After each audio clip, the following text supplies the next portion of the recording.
है 0 degree, 30 degree, 45 degree, 60 degree और 90 degree. अगर आपको साइन के कोई एंगल के लिए वैल्यू निकालनी है तो आप ये फॉर्मूला यूज करेंगे, sine theta is equal to under root of fingers below upon 2।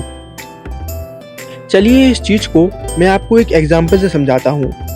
मान लीजिए हमें साइन 0 डिग्री की वैल्यू निकालनी है, तो इसके लिए सबसे पहले हमें ये देखना है कि 0 डिग्री के नीचे हमें कितनी उंगलियां नजर आ रही हैं।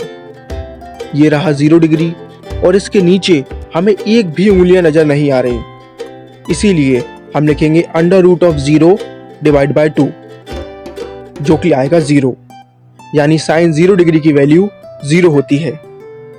चलिए एक और एग्जांपल ले लेते हैं। मान लीजिए हमें साइन 60 डिग्री की वैल्यू निकालनी है, तो हमने देखा कि 60 डिग्री के नीचे हमें 3 उंगलियां नजर आ रही हैं, इसीलिए हम लिखेंगे under root of 3 divide by 2, और यही होती है साइन 60 डिग्री की वैल्यू। तो आपने देखा कि कितनी आसानी से सिर्फ अपनी उंगलियों को देखकर हम साइन थीटा की वैल्यू निकाल सकते हैं। अब बात करते हैं कॉस थीटा की।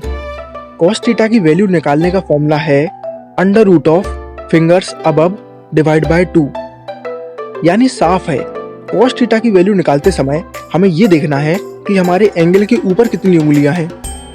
फॉर एग्जाम्पल हमें कॉस 30 डिग्री की वैल्यू निकालनी है, तो हमने देखा कि 30 डिग्री के ऊपर हमें 3 उंगलियां नजर आ रही हैं, इसीलिए हम लिखेंगे under root of 3 divide by 2, और यही होती है कॉस 30 डिग्री की वैल्यू। चलिए एक और एग्जांपल ले लेते हैं।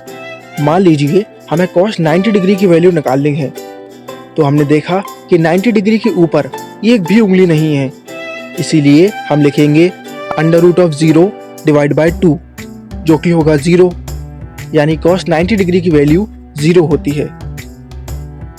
अब बारी है टेन थीटा की। टेन थीटा की वैल्यू निकालने का फॉर्मूला है tan theta is equal to under root of fingers below divide by under root of fingers above. इसको एक एग्जांपल से समझते हैं। मान लीजिए हमें tan 45 डिग्री की वैल्यू निकालनी है, तो हमने देखा कि 45 डिग्री के नीचे 2 उंगलियां हैं, तो न्यूमरेटर में हम लिख देंगे अंडर रूट 2। 45 डिग्री के ऊपर 2 उंगलियां हैं, तो डिनोमिनेटर में भी हम लिख देंगे under root 2। Under root 2 upon under root 2 यानी कि 1, यानी tan 45 डिग्री की वैल्यू 1 होती है। वन लास्ट एग्जाम्पल, हमें tan 90 डिग्री की वैल्यू निकालनी है, तो हमने देखा कि 90 डिग्री के नीचे 4 उंगलियां हैं, तो न्यूमरेटर में हम लिख देंगे अंडर रूट 4। 90 डिग्री के ऊपर एक भी उंगली नहीं है, तो डिनोमिनेटर में हम लिख देंगे अंडर रूट ऑफ 0।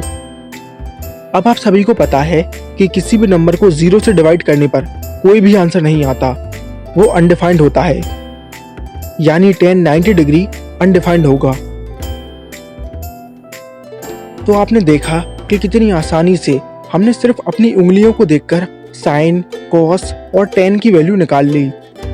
एक बार इनकी वैल्यू आपको पता चल जाए तो आप बड़ी आसानी से इनका रेसिप्रोकल करके कॉसेक, सेक और कॉट की वैल्यू पता कर सकते हैं।